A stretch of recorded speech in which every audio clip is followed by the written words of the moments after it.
একটা দুঃখজনক আমরা হত্যাকাণ্ডের পরিস্থিতি উদ্ঘাটন সাপেক্ষে আপনাদের সামনে আমরা জেলা পুলিশ পিবিআই সহ অন্যান্য যারা বিশেষায়িত সংস্থা আছে তারা আপনাদের সামনে আমরা হাজির হয়েছি।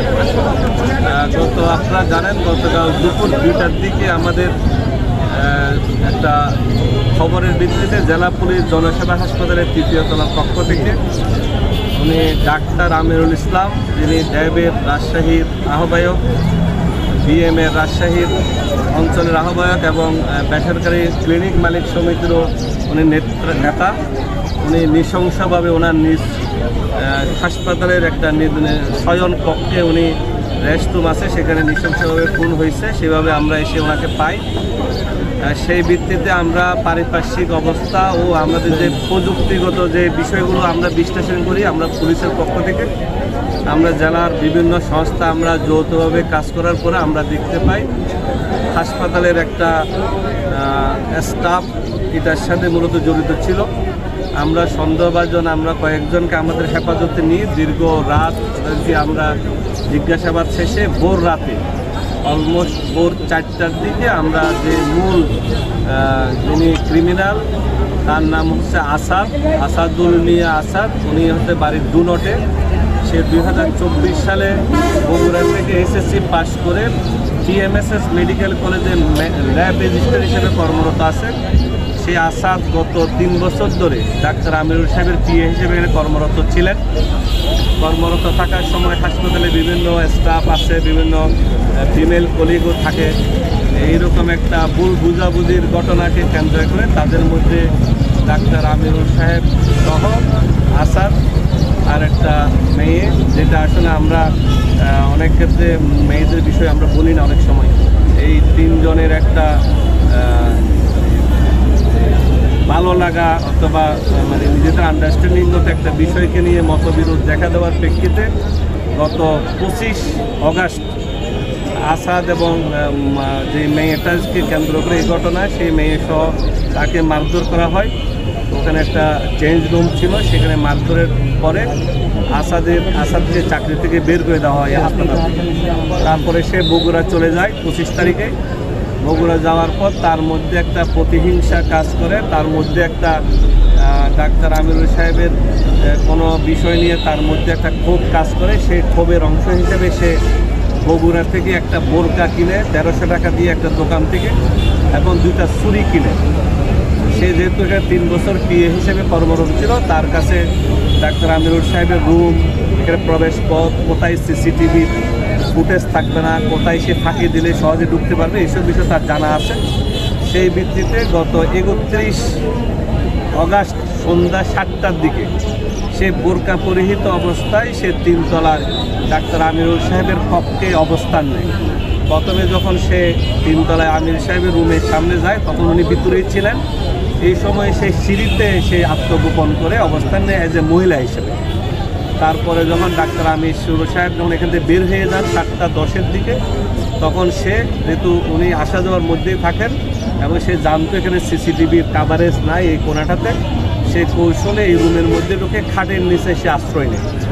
তার প্রাথমিক জিজ্ঞাসাবাদে আমরা যেটা বুঝি, তার সাথে যেটা আমাদের 10-12 ঘন্টা জিজ্ঞাসাবাদ হয়েছে, তার প্রথমত ইচ্ছা ছিল যে সে তাকে পঙ্গুত্বের কোনো কিছু করবে, কিন্তু সেই যেহেতু বেশি রাত্রে ওই দিন ডাক্তার আমিরুল সাহেব রাত 1টা পর্যন্ত সে চেম্বারে বিভিন্ন রুগী দেখছে, বিভিন্ন রুম ভিজিট করে প্রায় 1:15টার দিকে সে রুমে আসছে। উনি আবার নিজে হাইপার টেনশন, ওনার ঘুমের সমস্যা, প্রেশার এইসব রুগী ছিলেন। উনি ওষুধপত্র, উনি ঘুমের ওষুধও খাইতেন, সেটাও পিএ হিসেবে আগে যে কর্মরত আসাদ জানতো। সেই প্রেক্ষিতে উনি ঘুমের ওষুধ খাইয়ে এবং তারপর উনি কিছু ফাইলপত্র সাইন করছেন হাসপাতালের 1টা-1:30টার দিকে। এই পরে রাত 3টা, 3:30 পর্যন্ত মানুষজনের আনাগোনা ছিল। আমাদের সিসিটিভি ফুটেজও সেটা দেখা গেছে, ডাক্তাররা রাউন্ডে ছিল। সে যেহেতু এইসব 3 বছর এটার সাথে অভ্যস্ত, সে আনুমানিক 4টা, সোয়া 4টার দিকে যখন গভীর ঘুমে সে ডাক্তার আমিরুল সাহেব ছিলেন, তখন সে প্রথমে উঠে এই নৃশংস হত্যাকাণ্ড, যেটা আপনারা বিভিন্নভাবে গতকাল আপনারা দেখছেন, সেই নৃশংস হত্যাকাণ্ড ঘটিয়ে সে জানতো যে ওখানে ভিতরে সিসিটিভির মূল ক্যামেরাগুলো ডাক্তার আমিরুল সাহেবের রুমেই ছিলেন। তো সেই জন্য সে প্রায় ঘণ্টাখানেক অপেক্ষা করছে। সে নিজেরে গোছাইয়ে সে আবার 6:15টার দিকে সে বোরকা পরে নিচে নেমে গিয়ে সে চলে যায়, গিয়ে সে আবার বগুড়ার দিকে রওনা হয়। সে বগুড়ার নন্দীগ্রাম এলাকার একটা নির্দিষ্ট এলাকায় সে তার ছুরি, ব্যবহৃত ছুরি দুটা ফেলে, আর বোরকাটা সে এই সিংড়ার পাশে নদী আইসিডি টাওয়ারের সামনে নদীতে ফেলেছে। তা আমরা সেই সব বিষয় যেহেতু যাচাই বাছাই সাপেক্ষে আমরা রাত্রের অপারেশনের পরে সকাল থেকে আমরা সেই ছুরি দুটো উদ্ধার করি, কিন্তু বোরকাগুলো যেহেতু নদীর স্রোত, আমরা একটা টিম কাজ করবে রাত্রে এইটা এই স্রোতের মধ্যে কোথাও পাওয়া যায় কিনা, কিন্তু আমরা এটা নিশ্চিত হয়েছে সেই বোরকা কোত্থেকে কিনেছে সেই বগুড়া থেকে। এই পরে এই হত্যাকাণ্ডের বিষয় সে আমাদেরকে বিস্তারিত অবহিত করছে। এখন যে বিষয়গুলো সামনে আসছে এর প্রেক্ষিতে পরবর্তী পুলিশি ব্যবস্থা হিসেবে যেটা করণীয়, যেটা কোর্টের যিনি স্বীকারোক্তিমূলক জবানবন্দি যেটাকে বলে সেটা দিতেও সে সম্মত হয়েছে।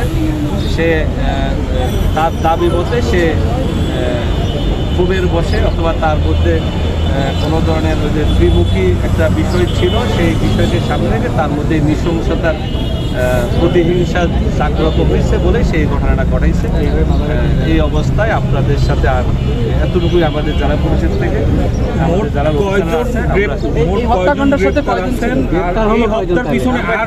একজনেই এখন আমরা একজনকে গ্রেপ্তার দেখাচ্ছি ফরমালি, বাকিদের সম্পৃক্ততা, বাকি কেউর কোনো উস্কানি, বাকি কেউর সম্পৃক্ততা ছিল কিনা সেটা প্রমাণ সাপেক্ষে বাকি যারা হেফাজতে আছে তাদেরকে অ্যারেস্ট দেখানো হবে। এই শহর থেকে, এই নাটোর শহরেই ছিল, নাটোর শহর থেকে সেই মেয়েকে আমাদের হেফাজতে আছে।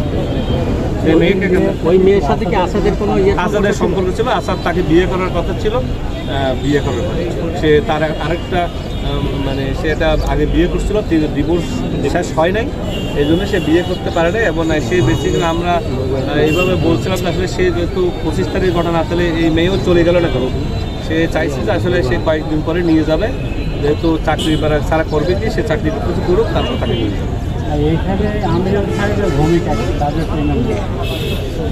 ত্রিমুখী একটা সম্পর্ক তো আমরা একটু টেকনিক্যালি বললাম, আমরা যে একটা মৃত মানুষ সম্পর্কে খুব বেশি খারাপ কথা না বলা ভালো। আমরা তো সবাই ধর্ম, যার ধর্মে তার মৃত মানুষের প্রতি সম্মান দেখানোটাও কিন্তু আমাদের দায়িত্ব। আমরা ওটা প্রকাশ্যে না বলা ভালো। আমরা তো সবাই যার ধর্মের একটা ইথিক্সে বিশ্বাস করি।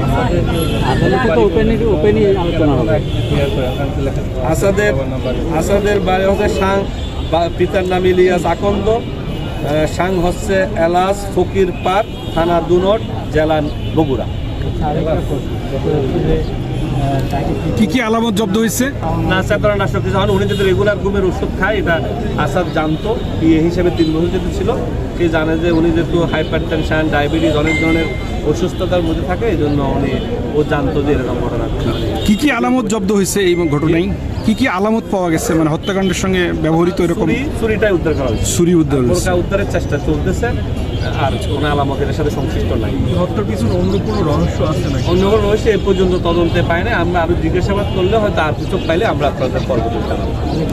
আসামিকে আজকে আদালতে সোপর্দ করা হবে? আজকে আরো অপারেশন আছে, আরো কিছু উদ্ধারের বিষয় থাকে, ওই যে বোরকা এসব অপারেশনে বেসিক্যালি পুলিশের কাছে এরকম অপারেশনাল কাজে আসামি হেফাজত করার সুযোগ আছে। সিসি ক্যামেরা থেকে কি তার উপস্থিতি পাওয়া গেছে? কোনো জায়গায় ক্ষত হয়েছে? একটা পুরুষাঙ্গের বিষয় কালকে থেকে জানলাম।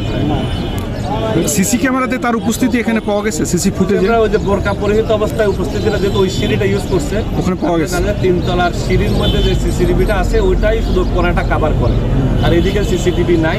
যেহেতু এটা প্রাইভেট রুম, মহিলারা এদিকে থাকে, অথবা মেয়ের নামাজ পড়ার পরে এখানে সিসিটিভি ছিল না, তো সিঁড়ির গোড়ায় যে সিসিটিভিটা আছে সেই ফুটেজটা থেকে আমরা নিচ্ছি।